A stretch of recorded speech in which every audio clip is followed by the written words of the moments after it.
All right. And Tom, I have my bonus questions for you. So this is for the YouTube channel. These are 10 kind of like get to know me questions, Cool. rapid style. Are you ready to go? I am nervous, but ready. Okay. I don't think we talked about this yet, but what would you say is your favorite festival if you had to pick one? I think I have to go with Electric Forest, but very, very closely followed by EDC Las Vegas. Okay. Perfect. What's your go-to meal, your favorite meal? Oh my God. Honestly, it is pesto pasta mixed in with a Ooh, little pepperoni and throw some peas in there and a little bit of goat nice. cheese. It's like my go-to, like I can get it done in 10, 15 minutes. Feels like a lot of food, isn't as much as it feels like. So it's perfect. Love it. Okay. An artist that you still are dying to see live. Ooh, Rufus Du Sol. Ooh, okay. Good one. Just in general, That's for you too, by the way. I saw them. They played. It was just very brief, and it wasn't the experience I wanted. They played the night before EDC Las Vegas, the night swim at XS, but that was last year when it was freezing cold. So we tried to endure the night swim, and it was just like it was too cold. But I got to get a real Rufus set in.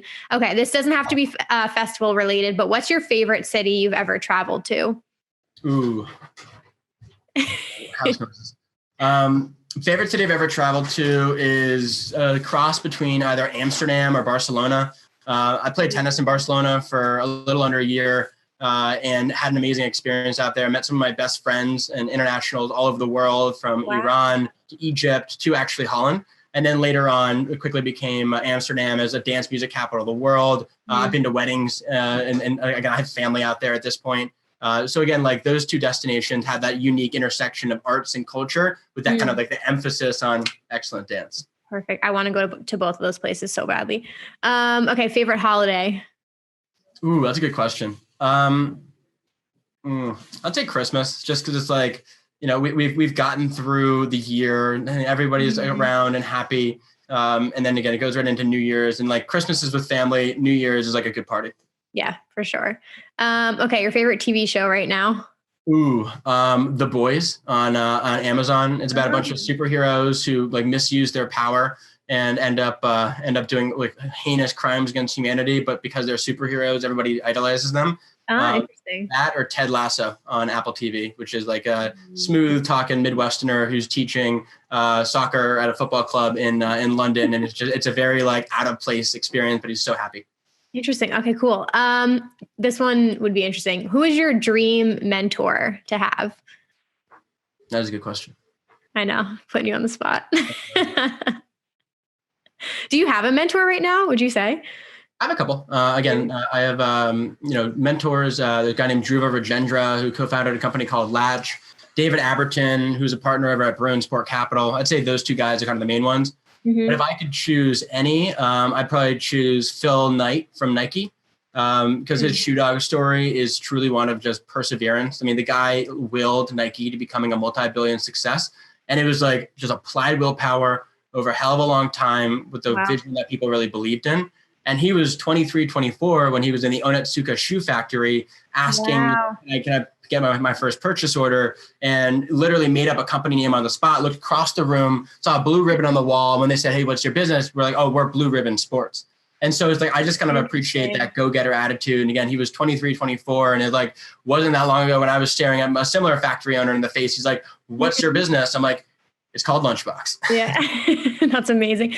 Well, I think too, I mean, I've been watching so much Shark Tank lately. It's like actually ridiculous. So I think it's just kind of amazing to see entrepreneurship at the state it's in right now and like so many possibilities. But okay, 3 more questions. What is the best set you've ever seen live?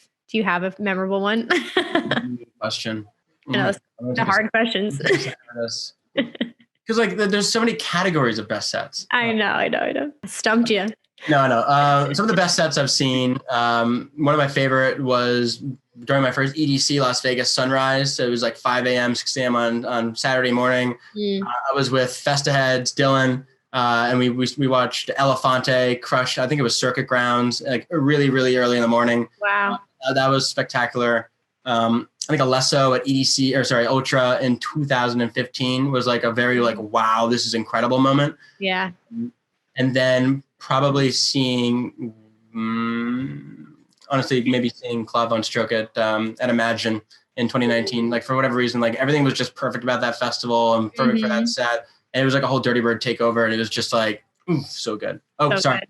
And Lane 8 at a mention as well, because Lane 8 is an absolute gospel of a man. True. There was just true magic that weekend. Like, I think we've talked about this so many times. It took all of us by surprise, but like everything just aligned and the vibes were like impeccable at that festival. It really was bizarre. Like, after we got through all our ticket snafus, it was everything where it was like the weather was perfect. It was like that perfect dry heat that you want for a festival. Everyone was in a great mood. It wasn't crowded. It was like an EDC without the people, but the production was great. The artists were great. You had space.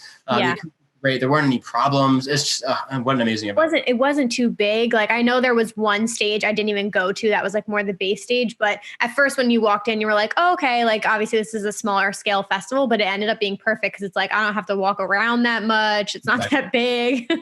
Yeah. It wasn't bad.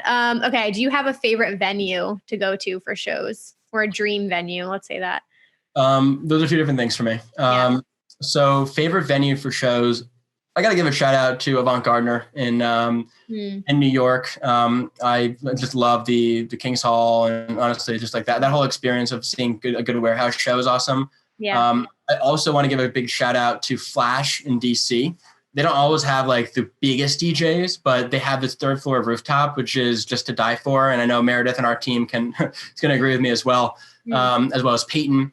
I'd say those two are my absolute favorites. And then in terms of venues I want to hit, I really want to hit Printworks in London. I want to hit a Circle event really badly, like really badly. And then on top of that, I want to, just the ultimate venue for festivals, which would be Tomorrowland in Belgium. Oh, true. Okay. And lastly, what's one thing people would be surprised to know about you? I'm kind of a closet nerd. I do a lot of reading. I spend a lot of time writing books. People are just like, oh, you go to a lot of events? I'm like, yes. But I wake up every morning and I read. I journal every morning. I read at night every morning. I like sci-fi. I read a lot of fiction, and I'm just kind of a closet nerd. And everyone's like, "Oh, you go to events?" I'm just like, "Yes, that's perfect. One part of me." Awesome. You survived the 10 questions. Thank you again so much for being here. I really appreciate it. And all of your information will be linked down below for anybody that wants to follow along with Tom. All right. Bye. Awesome. Thank you, Emma.